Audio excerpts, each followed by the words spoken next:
This is Valley News Live at 5.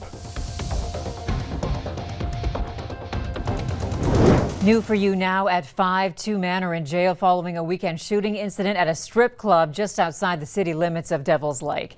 The Ramsey County Sheriff says one man was shot in the leg early Saturday when multiple rounds were fired into Wally's Roadhouse and Gentlemen's Club. Officials say the shooting happened after the two suspects left the club. Authorities say one of them got a gun from a vehicle and gave it to the second suspect, who fired into the building. The shooter is awaiting a formal charge of attempted murder, while the second suspect is likely to be charged with accomplice to attempted murder. Police in Jamestown have arrested a 23-year-old man accusing him of kidnapping and assaulting someone, possibly at gunpoint. The Jamestown Police Department took an initial report of a sexual assault on Friday that allegedly occurred at 1530 6th Avenue Southwest. After looking into it, they discovered the incident was an aggravated assault causing serious bodily injury and a kidnapping, and the suspect had a handgun. Several police agencies worked to find the suspect and stopped his car on the West Business Loop. Samuel Mitleiter was arrested on suspicion of gross sexual imposition, kidnapping, and aggravated assault. Authorities say more charges are possible. It's brutal right now, but we've got warmer temperatures coming later in the week. Something to look forward to, right, Hutch? That's right, Andrea. And as we take a look at, as you mentioned, our cold air has slid all the way south to the Gulf of Mexico. Right now, 3 below in Fargo as we're dropping off our high of around 2 below today. Kansas City almost as cold as we are. Oklahoma City not far from it either, as they deal with and contend with a lot of snow. Texas, a ton of snow, and look at Dallas right now, 13 degrees. Hey, we've been downgraded from a warning to a wind chill advisory tonight. Not as brutally cold, but still brutally cold, as we have wind chills between 15 and 25 below right now. There's a wind direction shift. It's southerly now, and that means temperatures are going to warm up. But this evening, expect them to fall by bedtime back into the teens below zero. If you're in central Minnesota, those areas will be our coldest overnight, so prepare for 20s and 30s below for some of you once again. Grand Forks, teens below by bedtime tonight. Andrew, I'll have details on that warming trend we've been talking about, and we'll talk about a chance of some flakes in the forecast as well, and we'll do all of that here in a few moments. All right, thanks, Hutch. More than 140 million people from Texas to Maine are under winter alerts as a massive storm dumps snow and ice across a huge swath of the country.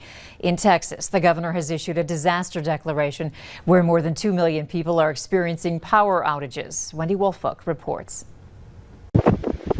The Texas Panhandle resembles frozen tundra as a fierce winter storm blankets the state with snow and ice before heading north and east. The severity of the cold weather that is about to be experienced here in the coming days is unprecedented in Texas history. The frigid temperatures forcing rolling blackouts to ease the burden on the power grid, as NBC affiliate KXAS's meteorologists experienced firsthand. If you're outside, you're going to get cold. Did we lose me? Millions have lost power in the storm's wide path. Slow down. And driving conditions are treacherous. Police dash cam video shows a man narrowly escaping a car that lost control on black ice.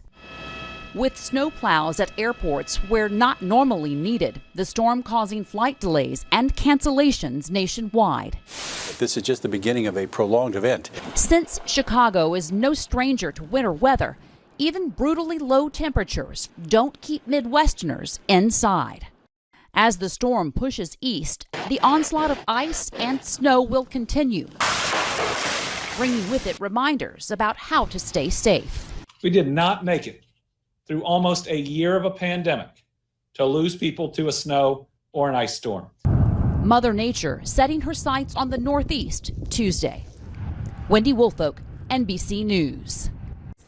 Officials say it's so cold in Texas that the council that manages much of the state's electricity initiated rolling blackouts as it works to conserve energy. Moorhead firefighters were on a bit of a mission when it came to a water leak overnight. Firefighters were called to an apartment building in the 2700 block of 40th Street South.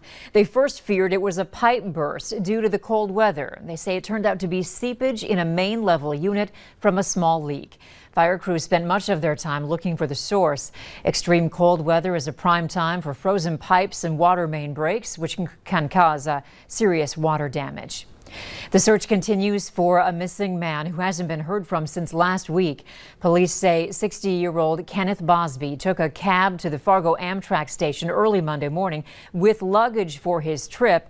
He took a cab back to his apartment a few hours later. He was spotted leaving again at around 5 a.m., this time with no luggage. If you have seen Mr. Bosby or know where he is, please contact police. The Richland County Sheriff's Office is asking for information regarding vandalism to mailboxes in rural Windmere and Barney, North Dakota. If you know anything about this or if your mailbox was damaged, you can call the Sheriff's Office at the number on your screen, 701-642-7711. The Clay County Sheriff's Office says a massive fire near Barnesville, Minnesota may have started near a building that's close to a chicken coop. Sheriff Mark Empting says the chickens were killed and everything inside the building was destroyed. The storage building had a camper, a van, and other items inside in addition to that chicken coop. Volunteer fire departments from nearby communities also responded to the fire, and the sheriff says an ambulance crew was on standby since the extreme cold temperatures can be very hard on firefighters. No one was hurt and the fire is still under investigation. Authorities say charges are likely after a driver smashed into a house in South Fargo. Police got a call around 10 last night to the 1100 block of 4th Avenue South and found this. The driver of the vehicle suffered a leg injury and was taken to the hospital for treatment. No one in the house was hurt. Police are forwarding a criminal report for reckless endangerment to the Cass County State's Attorney's Office.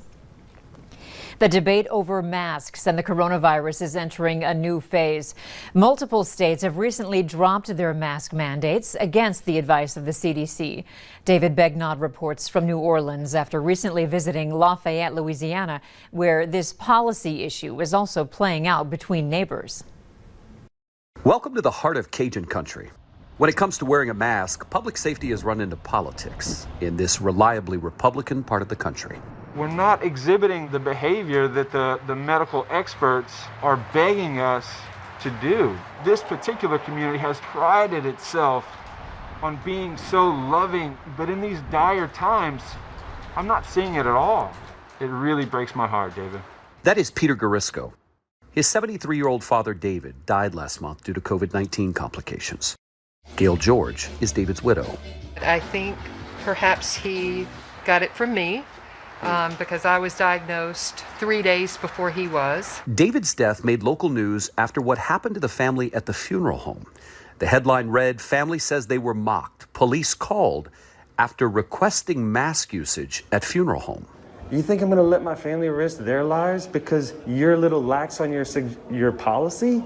There were people up and down the hallway without masks on. And we just simply said, listen, just please wear a mask. And no one would. Garisco says the funeral home did have signs telling people that masks were required, but they didn't enforce it. I found out that there was no local enforcement of the state mask mandate. What happened at the funeral home led to community outrage and a public memorial honoring Garisco and the more than 200 people who have died due to COVID in Lafayette. And last week, it also led to an emergency meeting of the city council to consider a local mask mandate. Masks have become political here. Local doctor Brittany Hebert, a Yale-educated physician who spent more than 3 weeks volunteering on the front lines in New York City, told her city council that a local mask ordinance will save lives, and if you are strong enough to vote for it, you will save lives. But even before the vote, the city's mayor indicated he would not enforce a statewide mandate.